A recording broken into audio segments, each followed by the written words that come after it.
जङ्गमं व्याप्तं यत् किञ्चित् सचराचरं तत्पदं दर्शितं येन तस्मै श्री गुरवे नमः। तस्मै श्री गुरवे नमः। आदरणीय मित्रहरू, सादर नमस्कार। हामी सहज जीवन सूत्रको साधना गरिरहेका छौँ र यो प्रसङ्गमा आजको सहज जीवन सूत्र मित्रहरू यस प्रकार छ। भगवान प्रतिको विशेष राग नै वैराग्य हो।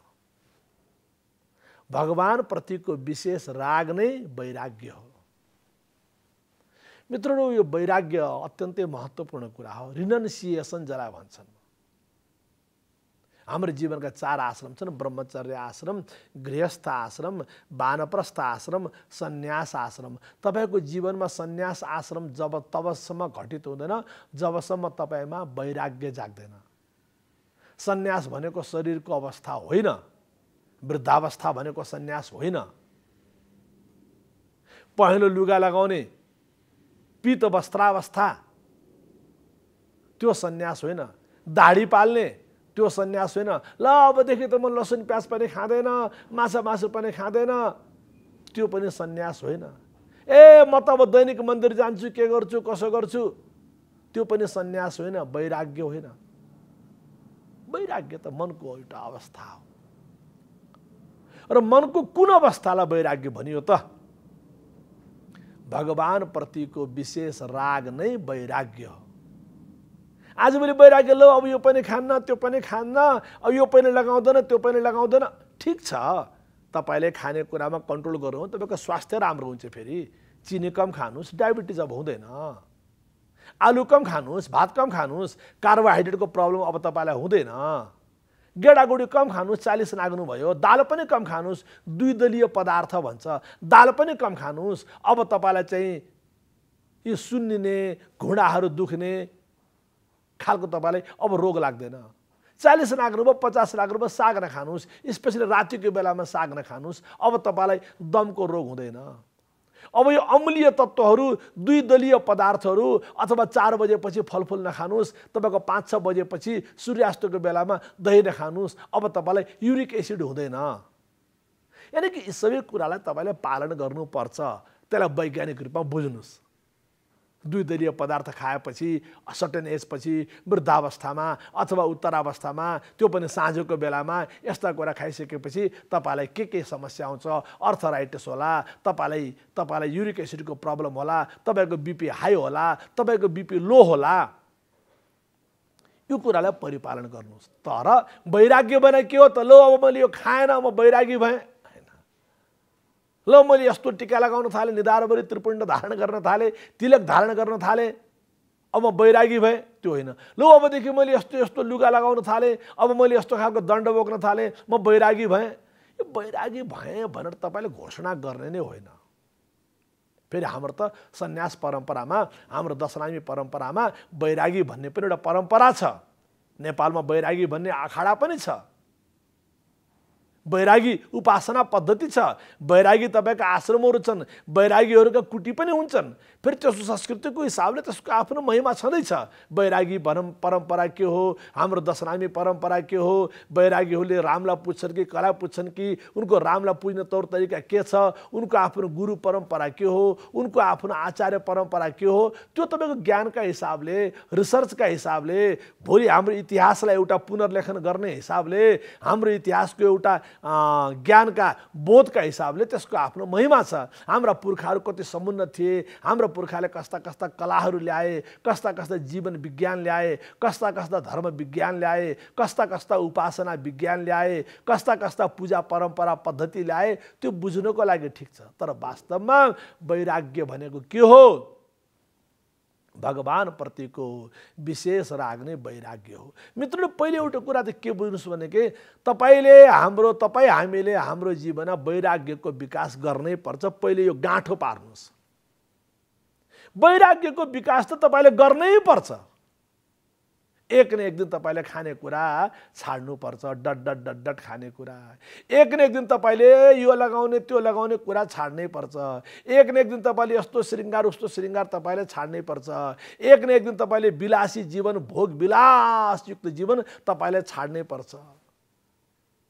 एक न एक दिन तपाईले मेरो छोरो मेरी नाति भनेर एकदमै त्यो लोलो पोतो गर्ने, रात दिन नाति नातिना भनेका छन्, लागेका छन्, कुदेका छन्। ओहो मेरो छोरो जस्तो कसैको छैन, मेरो नाति जस्तो भेट्न पाएको छैन, नातिको कुरा गरेका छन्, नातिनीको कुरा गरेका छन्। अथवा फेरि कोही यस्तै छन्, कोही कतै कुनै देश विदेश घुमेर आयो भने फलानो देश मानव नेपाल केही होइन, अमेरिका। ओहो मित्र, तपाईले वैराग्यको त साधना तपाईले एक न एक दिन गर्नै पर्छ। But the point is timely गर्नुस् न, निवेदन गर्छु। बुझेर गर्नुस् न, निवेदन गर्छु। ज्ञानपूर्वक, होशपूर्वक, चेतनापूर्वक गर्नुस् न, निवेदन गर्छु। देखादेखिमा होइन, देखासिकीमा होइन। उसले खाना छाड्यो म पनि खाना छाड्छु, उसले यस्तो लगाउन छाड्यो म पनि लगाउन छाड्छु, उसले यस्तो गर्न थाले म पनि गर्छु, त्यो होइन। भित्रैदेखि त सबभन्दा पहिले तपाईले वैराग्यको साधना गर्नै पर्छ। र दोस्रो निवेदन मित्रहरू, भगवान प्रतिको विशेष राग नै वैराग्य हो। कुनै कुरा नखानु वैराग्य होइन, विशेष राग वैराग्य हो। कुनै कुरा लगाउनु, कुनै विशेष वस्त्र पहिरन लगाउनु त्यो वैराग्य होइन। कुनै विशेष प्रकारको टीका लगाउनु त्यो वैराग्य होइन। कुनै विशिष्ट ग्रन्थ पढ्नु त्यो वैराग्य होइन। भगवान प्रतिको राग, न तो हम कामये राज्यम न स्वर्गम न पुनर्भवम कामये दुःख तप्तानाम प्राणीनाम आरती नाशनम। अरे भगवानलाई पुकार्नुस् न, भगवान त आफै आउँछन् नि, पुकार्नुस् न। भगवानले आफै भन्नुभएको छ, कामये दुःख तप्तानाम प्राणीनाम आरती नाशनम। पुकारनुस्। राग, वो थे न मुझसे दूर न मैं उनसे दूर था, वो थे न मुझसे दूर न मैं उनसे दूर था, आता न था नजर तो नजर का कसूर था। पुकारनुस् न। राग भित्रैदेखि माता रामो मत पिता रामचन्द्र, स्वामी रामो मत सखा रामचन्द्र, सर्वस्वम में रामचन्द्रो दयालु, नान्यम जाने नैव जाने न जाने भनिन्छ। सन्त सूरदास एकपल्ट खाल्टोमा खसेछन् रे, नेत्रविहीन थिए। आजभन्दा 600-700 वर्ष पूर्वको कथा हो यो, सत्य इतिहास हो। खाल्टोमा खसेछन्, भगवान कृष्णका भक्त थिए। खाल्टोमा खसिसकेपछि पनि हात जोडेछन्, भगवानलाई पुकारेछन्। भगवान बाल रूपमा प्रकट हुनुभयो र भगवान बाल रूपमा प्रकट भएर सन्त सूरदासलाई बाहिर लिएर आउनुभयो र बडा प्रेमले भगवानले बाल रूपमा दर्शन दिएर भन्नुभयो, सूरदास म तिमीलाई नेत्र दान गर्छु, सूरदास म तिमीलाई नेत्र दान गर्छु। सूरदासले हात जोडे। कस्तो मार्मिक कुरा मित्रहरू। सूरदासले हात जोडे, भगवान मलाई नेत्र दान नगर्नुहोस्, मलाई नेत्र दान नगर्नुहोस्। आज मैले हजुरलाई हेरेँ, अब मलाई कुनै कुरा हेर्ने रहर छैन।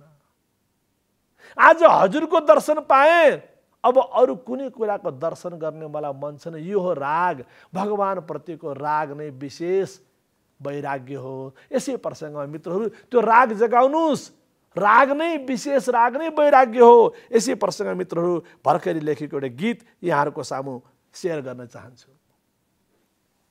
एक सृष्टि एक ब्रह्म एक ईश्वर, एक सृष्टि एक ब्रह्म एक ईश्वर, एक लक्ष्य एक सत्य एक चिंतन, एक लक्ष्य एक सत्य एक चिंतन, दुई रूप ईश्वर का व्यक्त भएर, सगुण र निर्गुणले सृष्टि सुन्दर, सगुण र निर्गुणले सृष्टि सुन्दर, तीन तत्व सत्व रज तम हुन बुझ, तीन तत्व सत्व रज तम हुन बुझ, तीन शक्ति प्रकृति को सम्मिलन, तीन शक्ति प्रकृति को सम्मिलन, चार पुरुषार्थ को गरी पालना, धर्म अर्थ काम मोक्ष बन्छ जीवन।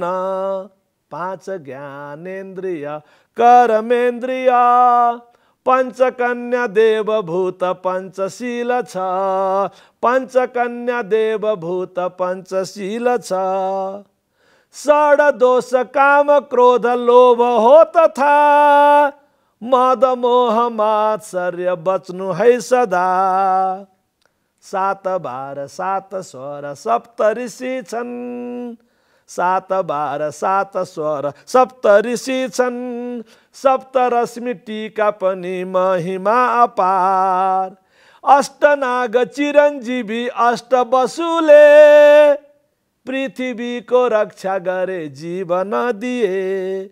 नवग्रह नवनाथ नवरत्न रस नव दुर्गा पूर्ण अंक सृष्टि सनातन। 10 दिशा 10 अवतार जान है। 10 दिशा 10 अवतार जान है। अंक ज्ञान विज्ञान को सार बुझ है। अंक ज्ञान विज्ञान को सार बुझ है।